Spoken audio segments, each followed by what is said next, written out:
Əgər bir qadın uşaqlıqdan bəri öz anası ilə düzgün, sağlam münasibət qura bilməyibsə, gələcəkdə qaynanası ilə də bu problemlər ortaya çıxa bilər. Bəzən qaynana günahkardır, bəzən də gəlin. Amma əsl səbəb nədir? Dəyərli izləyicilərim, mən parapsixoloq Şahsəddin İmanlı bu gün sizinlə gəlin-qaynana münasibətlərini ətraflı müzakirə edəcəm. Bir çox ailələrdə, xüsusilə yeni qurulan ailələrdə gəlin-qaynana münasibətləri ciddi problemlər yarada bilər və bu vəziyyət ailənin xoşbəxtliyinə birbaşa təsir edir. Əvvəlcə bir məsələyə aydınlıq gətirək.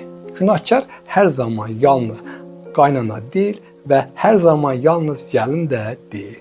Münasibətlərin pozulmasında hər iki tərəfin də rolu ola bilər və əsas məsələ problemin kökünü düzgün təhlil etməkdir.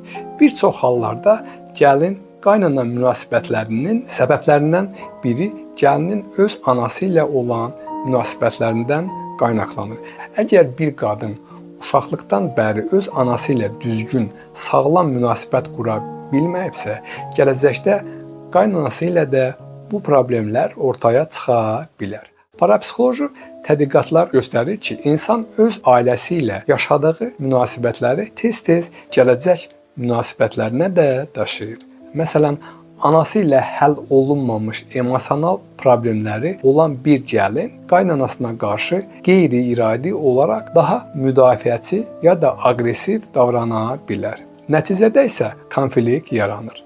Digər tərəfdən bəzən problem qaynananın xarakterindən, xüsusilə onun hegemonluq meylindən qaynaqlanır. Gəlin mənim süpürgəmdir. Harda qoydum, orada tutulmalıdır. Qaynana oğlunun ailəsini öz nəzarəti altında saxlamaq istəyirsə, tez-tez gəlinlə konflikt yaşanır.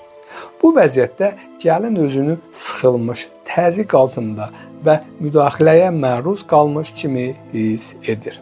Bu, gəlinin qaynanasına qarşı mənfi münasibət bəsləməsinə səbəb olur və münasibətlər daha da kəskinləşir.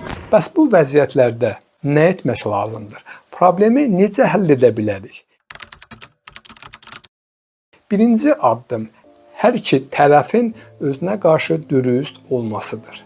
Gəlin öz keçmişi və anası ilə münasibətlərini araşdırmalı, daxili problemləri ilə üzləşməlidir. Əgər anası ilə münasibətlərində həll edilməmiş məsələlər varsa, bu problemləri öz içində həll etmədən sağlam bir qaynana gəlin münasibəti qurmaq çox çətin olacaq. İkinci addım, qaynana öz davranış və münasibətlərini nəzərdən keçirməlidir. Oğlunun həyatına və ailəsinə müdaxilə etmək istəməsi nə ilə əlaqəlidir? Qorxuları varmı, yoxsa sadəcə dominant olmaq arzusudurmu? Bu sualları cavablandıraraq qaynana özünə qarşı obyektiv olmalı və münasibətlərdəki məsuliyyətini qəbul etməlidir. Üçüncü addım, problemləri səmimi və açıq şəkildə müzakirə etməkdir. Ailə üzvləri birlikdə oturub açıq dialoq vasitəsilə problemlərini müzakirə etməlidirlər. Bu zaman hər iki tərəf öz hisslərini və gözləntilərini açıq şəkildə ifadə edə bilər və ortaq həll yolu tapıla bilər. Ən əsası, hər iki tərəf də münasibətləri yaxşılaşdırmaq üçün qarşılıqlı addımlar atmağa hazır olmalıdır. Hər kəs öz məsuliyyətini qəbul etsə və münasibətlərdə empatiya və anlayışa üstünlük versə, bu problemlər asanlıqla həll oluna bilər. Unutmayaq ki, yer kürəsində 8 milyard fərdi və fərqli insan var.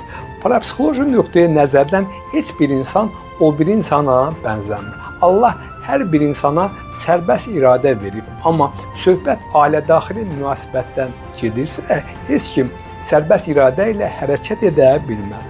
Atalar yaxşı deyib, iki savaşanın ikisində də günah vardır. Digər atalar sözündə deyir ki, biri od olanda o biri su olmalıdır. Təəssüflər olsun ki, münaqişələri araşdıranda tərəflər bəzən bir-birini heç eşitmək istəmirlər. Mən parapsixoloq Şahsəddin İmanlı hər zaman sizə bu mövzuda kömək etməyə hazıram. Videonu bəyənməyi, kanala abunə olmağı unutmayın və öz təcrübələrinizi şərhlərdə bizimlə bölüşün. Sağlıqla və sevgi ilə qalın. Növbəti videolarda görüşənədək.